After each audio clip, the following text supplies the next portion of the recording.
A big thanks to Brabura by Hearthstone Outdoor for sponsoring this episode. This is the Brabura plancha made by Hearthstone Outdoor. And the cool thing about this is going to give me that typical flavor that you're used to with fajitas that you get in a restaurant. The real good stuff, that crusty outside with beautiful meat. So stick around because I'm going to show you exactly how that works. I'll be using skirt steak for my fajitas. It's the perfect cut to make fajitas with. It has a great amount of intermuscular fat that's going to render down, and it's a working meat, which means we're gonna have a lot of flavor. The skirt steak has long, stringy fibers that run across the steak. If we take a closer look at that, we can see how beautiful that is. And you can see that this meat will tear apart very, very easy. If you would eat the steak like this, it's going to be very chewy because of those long strings.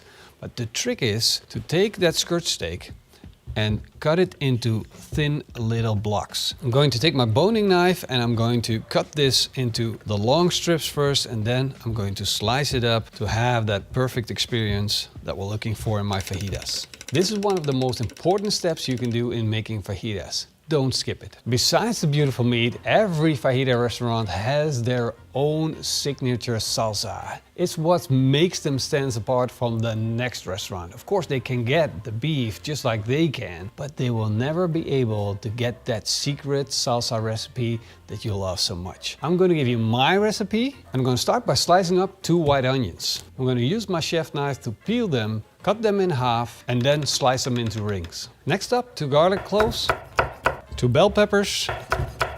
For making the salsa, I'm going to turn on 2 of the burners from my Brabura plancha. This is going to give me a really warm spot on this side, and here I have a cooler spot. So if I'm cooking and I have some ingredients that are done cooking, I can move them to a cooler position on the plancha and keep them warm there until the rest is cooked. And while the plancha is warming up, I'm going to put a pan on the plancha, and it's going to heat up with my plancha. And therein goes a little bit of olive oil and a can of fine grated tomatoes. And I'm going to let that come up to a boil and evaporate as much moisture out of it as I can. And once you see the bubbles in the passata, you know the plancha is hot and you can cook the rest of the ingredients. All you need is a little bit of olive oil, and then put the onions on. Fry them until they turn soft. Then add the garlic and the bell peppers. A little bit more olive oil. And that beautiful char that we're getting on the onions and the bell pepper, that's going to be flavor for our salsa. You definitely don't want to miss out on this step to add flavor to your dish. The onions are going to be sweet. The bell peppers are going to have that nice paprika style flavor. You can see that the onion has become translucent as well as the paprika. It really toned down in color and it's turning soft, so it's kind of like starting to bend.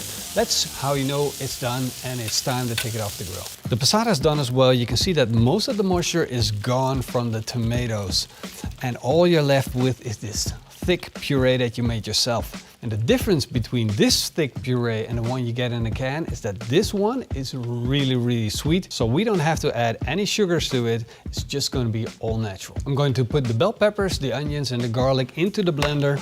To that I'm going to add the reduced passata. Then comes my magic ingredient. This is chipotle peppers in adobo sauce. These are smoked peppers in tomato sauce. They're super, super tasty. With this sauce, I'm gonna add 3 of these peppers, and that's gonna give it its ultimate Mexican experience. Of course, I want to have some cilantro. I'm gonna put in 3 tablespoons of salt and a teaspoon of fresh ground pepper. And then I'm gonna blitz it up until I have a smooth puree. Let's do a quick taste test to see if we have success. Oh, this looks amazing. Rich and creamy. Oh. If only you could taste this. Powerful. I'm going to slice 3 bell peppers, a green one, a red one and a yellow one. The bell peppers and the onions are the cornerstone of a good fajita. These flavors next to the beef are going to make it the signature fajita dish. I'm using my chef's knife to slice them into thin strips. I'm going to do the same thing for 2 white onions. The preparations are done. We got the meat ready, we got the vegetables ready, we got the salsa ready. Now it's time to go back to our plancha and finish this project off. For making the salsa, I had 2 burners on my Brabura plancha. Now I'm going to turn on the 3rd burner and I'm going to set it to cook at a low position. This meat has a lot of intramuscular fat, and in itself it does not need grease to, well, basically get a good crust on the outside. But I want to create the non-stick surface, so I'm going to put on a little bit of olive oil. Now the beef goes on. We're going to get that sear. We're going to get that crust. And on this side, where I got a lower heat, I'm going to put the vegetables. And the vegetables do need a little bit of oil. So that's going to go on first. Vegetables on. Just look at that. That is my artifact, and that is all flavor. This is not only practical cooking, this is having fun. Just look at this.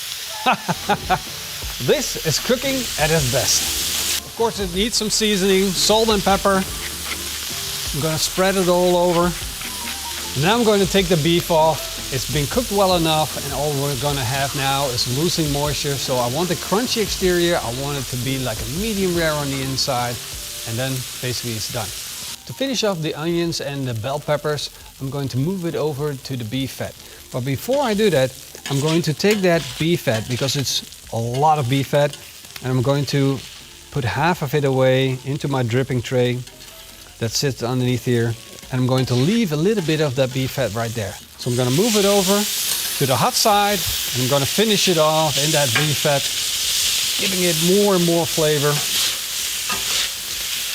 Scooping up that last bit of beef scraps that sit on the plancha, the crusty exteriors with lots and lots of flavor. This is going to be done in less than 30 seconds. All right, time to take this off, put this aside. I'm going to put my tortillas on this and let them soak up the rest of the flavors that sit on this plancha.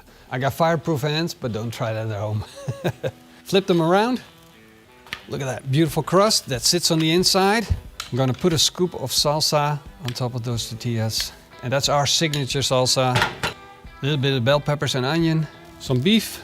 Do a little bit more, of course. All you need to do is just work with it. You're going to make it as simple as possible. Just scoop this up. Look at that beautiful crusty exterior. Now the trick is to not put too much in. Just a little bit. That is pure flavor. Bite-size flavor. I have 2 guests right here that came to bring us the Brabura. They come from Spain. They know a thing or two about good food. That's perfect. Amazing. Yeah. Yes. What more do you want to know? It is tasty. You need to try this recipe. If you want to know more about the Brabura, you have to go down below. The link's right there. You can find out all about this beautiful machine. In the meantime, we're gonna eat well today, guys.